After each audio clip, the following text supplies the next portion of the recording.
ನೂತನ ಶಾಸಕಾಂಗ ನಾಯಕನಾಗಿ ಡಿಕೆ ಶಿವಕುಮಾರ್ ಆಯ್ಕೆಯಾಗಿದ್ದಾರೆ. ಡಿಕೆಶಿ ಬಣದವರ ಸಂಭ್ರಮ ಮುಗಿಲು ಮುಟ್ಟಿದೆ. ಡಿಕೆಶಿಗೆ ಶುಭಾಶಯವನ್ನ ಕೋರುತ್ತಿದ್ದಾರೆ.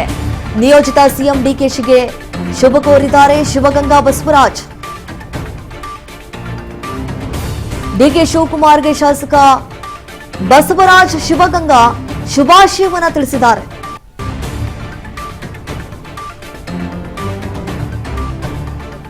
ನೋಡಿ, ಈಗ ನೂತನ ಶಾಸಕಾಂಗ ನಾಯಕನಾಗಿ ಡಿಕೆ ಶಿವಕುಮಾರ್ ಅವರು ಆಯ್ಕೆಯಾಗಿದ್ದಾರೆ. ಆ ಹಿನ್ನೆಲೆಯಲ್ಲಿ ಅವರ ಬೆಂಬಲಿಗರು ಸಂಭ್ರಮವನ್ನು ವ್ಯಕ್ತಪಡಿಸುತ್ತಿದ್ದಾರೆ. ಮಾನ್ಯ ಡಿಕೆ ಶಿವಕುಮಾರ್ ಸಾಹೇಬರು ಮುಖ್ಯಮಂತ್ರಿಗಳಾಗಿ ಆಯ್ಕೆಯಾಗಿದ್ದಾರೆ. ಈ ಒಂದು ಸಂದರ್ಭದಲ್ಲಿ ಅವರಿಗೆ ಮೊದಲಿಂದ ಶುಭ ಕೋರ್ತೀನಿ. ಈ ಒಂದು ಸಂದರ್ಭದಲ್ಲಿ ಏನು ಹೈಕಮಾಂಡ್ ಎಲ್ಲ ಒಂದು ನೂತನವಾಗಿ ಆಯ್ಕೆಯಾದಂತಹ ಶಾಸಕರು ಏನು ಹಳೆ ಮೇರು ಹೊಸ ಚಿಗುರುವ ನಿಟ್ಟಿನಲ್ಲಿ ಹೊಸ ಯುವಕರಿಗೆ ಯಾರ್ಯಾರು ನೂತನವಾಗಿ ಆಯ್ಕೆಯಾಗಿದ್ದಾರೆ ಅವರಿಗೆ ಸಚಿವ ಸ್ಥಾನ ಕೊಡಬೇಕು ಅನ್ನೋ ಒಂದು ನಿಟ್ಟಿನಲ್ಲಿ ಏನು ಮಾತಾಡ್ತಾ ಇದೆ.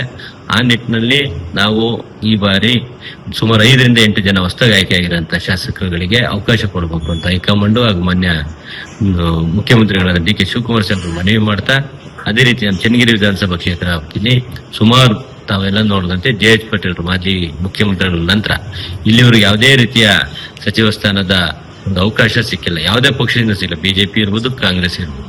ಆದ ಕಾರಣ ನಮ್ಮ ಸಚಿವ ಸ್ಥಾನ ಸುಮಾರು 25-30 ವರ್ಷ ಚನ್ನಗಿರಿ ವಿಧಾನಸಭಾ ಕ್ಷೇತ್ರ ಸಿಕ್ಕಿಲ್ಲದ ಕಾರಣ ಈ ಬಾರಿ ಅವಕಾಶ ಮಾಡಬೇಕು. ಜೊತೆಗೆ ಒಂದು ಜಾತಿ ಕೋರ್ದಲ್ಲೂ ಸಹ ನಾನು ಕೇಳ್ತಾ ಇಲ್ಲ, ಜೊತೆಗೆ ಜಿಲ್ಲಾವರ ಪ್ರಾತಿನಿಧ್ಯನೂ ಕೇಳ್ತಾ ಇಲ್ಲ.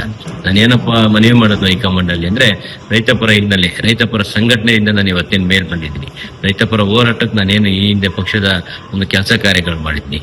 ಕೇಂದ್ರದಲ್ಲಿ ಹೋರಾಟ ಮಾಡಿದಂತ ಭಾರತ್ ಬಚಾವ್ ರ್ಯಾಲಿ ಇರ್ಬೋದು, ಆಮೇಲೆ ಮೇಕೆದಾಟು ಪಾದಯಾತ್ರೆ ಇರ್ಬೋದು, ಜೊತೆಗೆ ರಾಜಭವನ್ ಚಲೋ, ಈ ಸುಮಾರು ಸಂದರ್ಭದಲ್ಲಿ ರೈತರ ಪರವಾಗಿ ಸಾವಿರಾರು ರೈತರನ್ನ ಬಸ್ಗಳಲ್ಲಿ, ಕಾರ್ಗಳಲ್ಲಿ, ಟ್ರೈನಲ್ಲಿ ಕರ್ಕೊಂಡು ಬಂದು ಸಚಿವ ಏನು ಹೋರಾಟ ಮಾಡಿದ್ದೀನಿ. ಆ ನಿಟ್ಟಿನಲ್ಲಿ ಸಚಿವ ಸ್ಥಾನ ಒಂದು ಅವಕಾಶ ಮಾಡಿಕೊಡ್ಬೇಕು ಅಂತ ಈ ಸಂದರ್ಭ ಮನವಿ ಮಾಡ್ತೀನಿ. ಸಮನ್ವಯ ಸಮಿತಿ ಬಗ್ಗೆ ಏನ್ ನಾನ್ ಕಂಡಂತೆ ಎಲ್ಲೂ ಚರ್ಚೆ ಏನೂ ಆಗಿಲ್ಲ. ಆಮೇಲೆ ಸಮನ್ವಯ ಸಮಿತಿ ಸಾಮಾನ್ಯವಾಗಿ ಮಾಡೋದಾದ್ರೆ ಯಾವ್ದಾದ್ರು ಸಮ್ಮಿಶ್ರ ಸರ್ಕಾರಗಳಿದ್ದು ಯಾರ್ದಾದ್ರು ಬೆಂಬಲದಲ್ಲಿ ಸರ್ಕಾರ ನಡೀತಾ ಇದ್ರೆ ಸಮನ್ವಯ ಸಮಿತಿ ನಡೀತದೆ ಅನ್ನೋ ಮಾಹಿತಿ ನಾನು ಓದಿರೋ ಅಂತದ್ದು, ಕೇಳಿರೋಂಥದ್ದು. ಆದ್ರೆ ಈಗ 135-136 ಪ್ಲಸ್ ಶಾಸಕರಿಂದ ನಾವು ಸರ್ಕಾರ ರಚನೆ ಮಾಡಿದ್ರೆ ಅದು ಅವಶ್ಯಕತೆ ಬರೋದಿಲ್ಲ ಅನ್ನೋದು ನನ್ನ ಒಂದು ಅಭಿಪ್ರಾಯ. ಜೊತೆಗೆ ಅದಕ್ಕೂ ಮೀರಿ ಹೈಕಮಾಂಡ್ ಇದ್ರ ಬಗ್ಗೆ ನಿಲುವು ತಗೋಬೇಕಾಗ್ತದೆ. ಯಾಕೆಂದ್ರೆ ನಾವೆಲ್ಲ ಮೊದಲನೇ ಬಾರಿ ಗೆದ್ದವರು ಸಚಿವ ಸ್ಥಾನ ನಿಭಾಯಿಸಬಹುದು.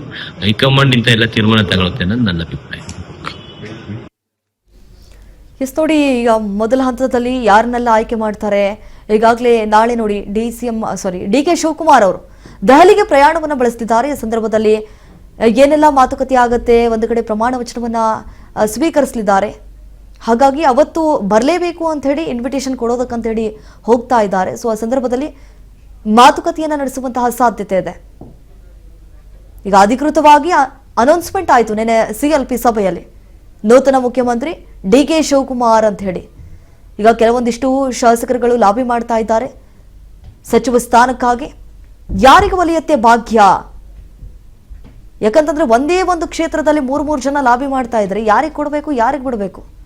ಇಂತಿಷ್ಟು ಅಂತ ಹೇಳಿ ಈ ಸಚಿವ ಸಂಪುಟದಲ್ಲಿ ಆಯ್ಕೆ ಮಾಡಲಾಗತ್ತೆ. ಒಂದು ಕ್ಷೇತ್ರದಲ್ಲಿ 3 ಜನ ಲಾಬಿ ಮಾಡ್ತಾ ಇದ್ದಾರೆ.